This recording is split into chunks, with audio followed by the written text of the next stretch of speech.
What's going on, everybody? It's EricRayweather back here helping you take your game to the next level. And in today's video, I'm going to be going over 5 tips to improve your running game in Madden 18. Now, if this is your first time checking out one of my videos and you want to improve your Madden game, go ahead and subscribe button below. Make sure to hit the bell icon so that you join the notification squad and never miss an upload. So what's going on, guys? Like I said, in today's video, I'm going to be going over 5 tips that will help improve your running game in Madden 18. These are, things I get asked a lot in the comments section. A lot of people struggle running the ball. Even me myself at times, I could have, trouble running the ball. Block sheds can be crazy.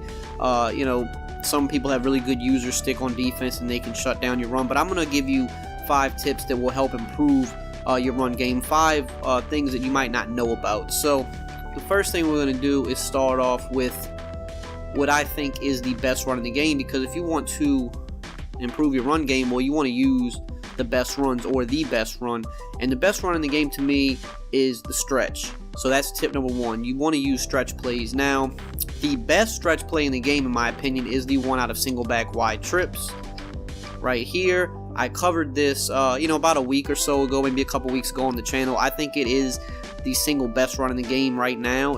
It's the hardest to stop, in my opinion, but stretches in general are good. So for example, the single back deuce close stretch is another very good stretch play, and this is a good formation because it's symmetrical, so you can easily flip your formation without the defense knowing. So that's also a plus with this stretch. But any stretch play for the most part is going to be really good. So we're going to come out here in the wide trip stretch for this video demonstration. So that's tip number 1. Use stretch plays to your ability. Now, the second thing that kind of goes along with the stretch is that it is a little bit glitchier to the short side of the field for some reason. So that's tip number 2, running to the short side of the field. So for example, we're going to put the ball on this hash. So the short side of the field is the right side of the field. Now, if we were on the left hash mark, we would want to come out in this formation flipped. Now, why is it better to the short side of the field? I'm not sure. It's kind of something to do more with the blocking.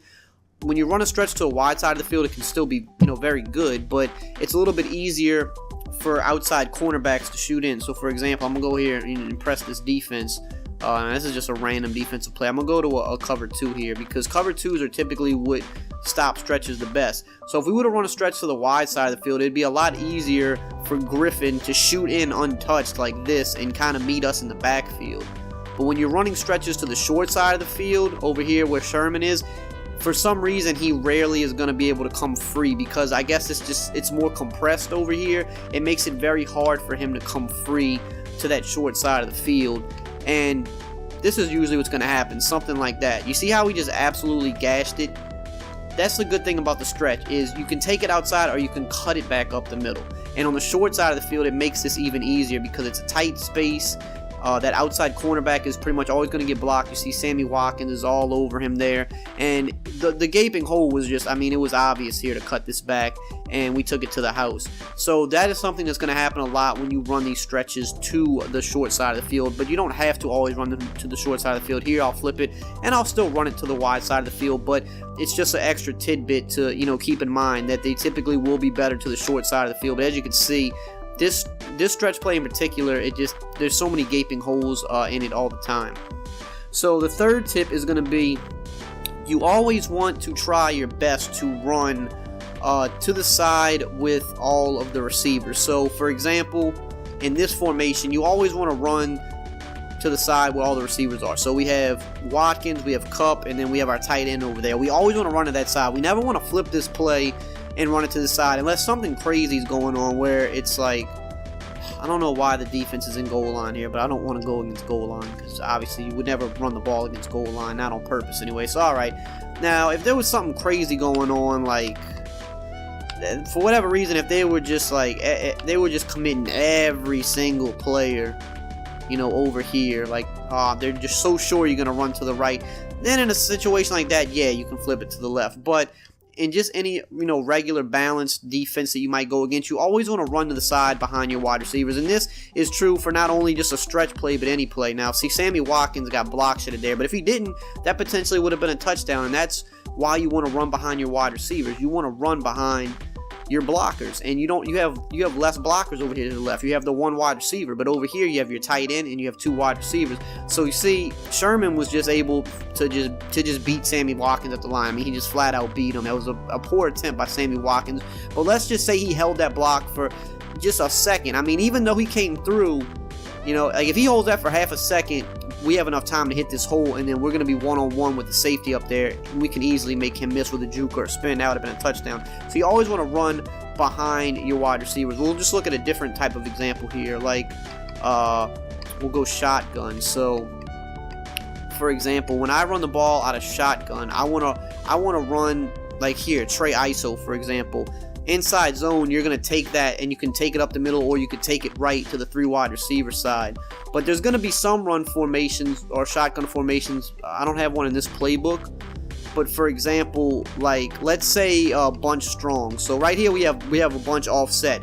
For example, if you were running you know, the bunch strong formation, the running back, he would be on the right side here with the 3 wide receivers, so he would only be able to run left. I don't like using those type of shotgun formations because I always want to make sure that my running back is on the opposite side of all the wide receivers. So here, in most shotgun formations, that's going to be the case. You see here, the running back's on the left, 3 wide receivers are on the right. You see here, flip trips, the running back's on the left, we have 3 wide receivers on the right. You see here, Trey ISO, running back's on the left, 3 wide receivers on the right. You see here, Trey Y flex, running back's on the right, 3 wide receivers to the left. Most of the time, the running back's going to be opposite side of all the wide receivers in shotgun, but in the rare case that your running back is on the same side with all the wide receivers, you typically aren't going to want to run the ball out of that shotgun formation because you're going to have less blockers to run behind, and that's going to hurt you a little bit. So, and you always want to make sure that this kind of just goes hand in hand. You want to make sure, especially if you're in like Ultimate Team or something like that, you want good run blocking wide receivers. Something to aim for is like, try to aim for, you know, run block. When it comes to wide receivers, you want like 65 plus if you can help it. Definitely no lower than 60 because that's going to allow them to hold their blocks better. You know, otherwise if you have a wide receiver that has like 48 run block or 52 run block, he's going to get block set a lot easier. It's going to be a lot harder for you to run the ball. So try to look for guys that are both, you know, great at receiving but do have at least in the 60s run block, 65 plus if you can help it. So tip number 4 is a big one, and I know a lot of people don't know about this, and I've talked about it before, but I definitely need to talk about it again. You never want to hold turbo as soon as you get the ball. What this does is it, for whatever reason, it causes block sheds to happen more frequently. You never want to just get the ball and just have your hand on turbo. It's a very hard habit to break. It took me a long time to break it, and even still to this day, I still have instances where, you know, the old force of habit comes back and I hold turbo too soon. You want to wait until you are in the clear to hit turbo. So, for example, I'm running the ball here. Now I'm hitting turbo. So I'm gonna go to the replay here because it's so bang bang that it's hard to like show it in real time. So I'm gonna go to the replay here. So here we go. We snap the ball. I'm not hitting turbo yet. I'm identifying where I want to go. I probably should have took this all the way outside, but actually maybe not because he block shedded. So I cut this back up the middle. At this point right here, this is where I'm hitting turbo because at this point I'm past anybody that can block shed me. I have a free guy coming at me here on the right, so I need to try to beat him, and he met me. You know, we still got 6-7 yards, but you see, if I'm holding turbo right here, for example, right when I get the ball, it's possible that the DN over there would block shed quicker.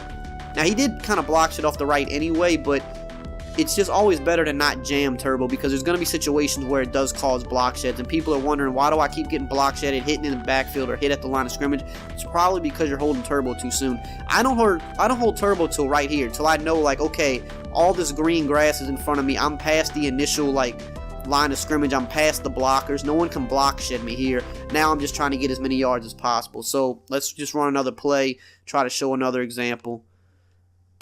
So now I'm hitting turbo. Now I'm going to go back again to the replay because it's harder to, you know, for you to pick it up in real time. So here I get the ball right here. I'm still diagnosing where I'm going to go. Am I going to take this hole? I'm going to take it outside. So I see that Sherman block shed. So immediately I have to cut it up. I can't keep going outside. At this point right here, once I'm like right over the number 0 on the field right there, this is when I'm hitting turbo because again, at this point I'm past the point where block shed matters. I'm trying to head it to the second level of the field. So now I hit turbo, and I'm able to actually pull away from Sherman, but I run into the back of my blocker. So we'll do one more quick example here. So now, they kind of block shed it regardless there. So that was just bad blocking. The Rams wide receivers probably don't have good run block. I didn't check before the video. So right here, now I'm hitting turbo. And I take it to the house. So we're gonna go to the replay one more quick time so I can just show you where I was at when I started holding down turbo. So okay, I get the ball right here. Now I have the ball, not holding turbo yet. I see the hole open up. I say, okay, I'm gonna pick this hole right here. This is when I start pressing turbo, because now I'm past the line of scrimmage. I'm in the open area. There's nothing but green grass in front of me. I'm past the point where block shed can hurt me. Now I'm holding turbo. So get the ball. Not yet. Now I'm holding it. And I'm off to the races. So you want to hit your hole first, kind of hit your mark before you hold down turbo. It'll help you avoid more block sheds or instant block sheds and kind of losing yards or getting hit at the line of scrimmage. And it also it allows you, it forces you to be a little more patient too and let your blocks actually develop, let the hole open up. You'll be surprised at how better you can diagnose which hole to run through when you're not just jamming down turbo right away. So the very last tip is just have a balanced attack. For example here, this stretch is really overpowered, it's really good. You can run this stretch a lot, but you don't want to run it every single play. You want to have a balanced attack. So here we have inside zone, which is an inside run, or we could run halfback dive. And even if it's not the best run, obviously right there, look, I didn't get any yards. I don't like the inside zone under center. I like halfback dive. Let's see if we have a halfback dive. I'm not sure if this playbook does. I would assume it does. But it's not a formation audible. Okay, yeah, we have a dive, so that's better. Dives are way better than inside zone for under center. So you want to come out sometimes and you want to run that dive just to keep them honest. Because if you just run the stretch, you know you have an overpowered stretch, or if you're in single back tight slots, you have an overpowered toss play. You still need to run the dive, or you still need to run a counter here or there, even if you're only getting a couple yards on it, just to keep the defense honest, just so they know that, okay, I can't just over pursue to the stretch every time. And of course you want to mix passes in too. That goes along with it. Play actions. If you're running the stretch a lot, run the play action that looks like the stretch. You want to keep your opponent on his heels. You want a balanced attack. You don't want to just come out and they know, okay, he's running stretch or he's running the pitch every play.